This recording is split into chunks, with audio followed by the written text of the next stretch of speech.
Welcome back, folks. We're here in Washington again. Now, recently, when the Electoral College went to cast their votes in Michigan, the Republican electors were not allowed to cast their votes. You had dual electors going in. The Democrats were allowed in. The Republicans were not. They're also on the governor's certificate of ascertainment. I'm not going to get into a political debate. I'm following the order. Political debate. Okay. It's the official sealed document. The certificate of ascertainment has also the GOP electors. They are here. They're trying to do their constitutional duty. I understand. And their constitutional duty requires them to be at the Senate chamber today at 2 p.m. They're here. All right, they're not. I understand they're not being permitted in. If you have a problem, you can contact the governor's office, the Speaker of the House, Senate Majority Leader, or I saw the governor's press release this morning that said he had COVID. Is that the reason being given? no.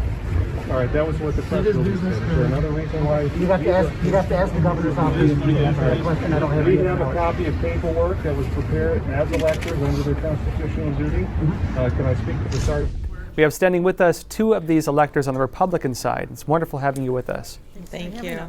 Now, if you don't mind, please introduce yourselves for our audience first. My name is Michonne Maddock. And I'm Marion Sheridan. And now, tell us what actually happened on the ground. You went to cast your votes. What happened?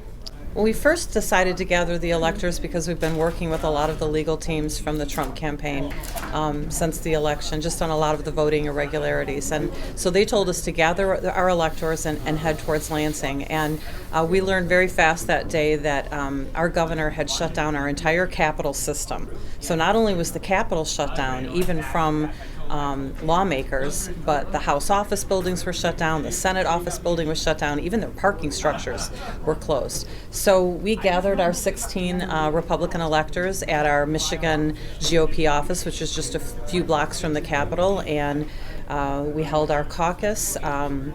We certified our ballots for Donald Trump and Mike Pence, and then we gathered our group together. We were escorted by 3 or 4 of the state representatives. We had about 6 state representatives that were in support of this, and they marched us to the Capitol. Now, these are lawmakers who always have access to the Capitol. It's really, it's the people's house. But when we got up to the door, we had a rude awakening. We were kind of expecting it. I gave it about 50-50. We had our certified ballots in our hands, but we were denied any type of access from the floor, even though we introduced ourselves as electors here on the day that we're supposed to certify our ballots as electors in the Senate office floor. So we were following U.S. Constitution law and federal statutes. In Michigan, however, though, you're supposed to take care of this business in the Capitol. So that's a Michigan statute that we tried to execute, but we were blocked from doing that by our governor. And With police. With police.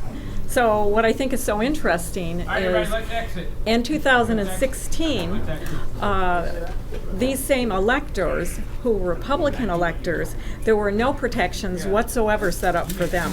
And supposedly this is what the governor had told, at least the media, is why they had shut everything down. Yeah, they talked about bomb threats and Yes. all kinds of violence was being projected. There was absolutely nothing at all happening at the Capitol. There was maybe 10 protesters from either side outside.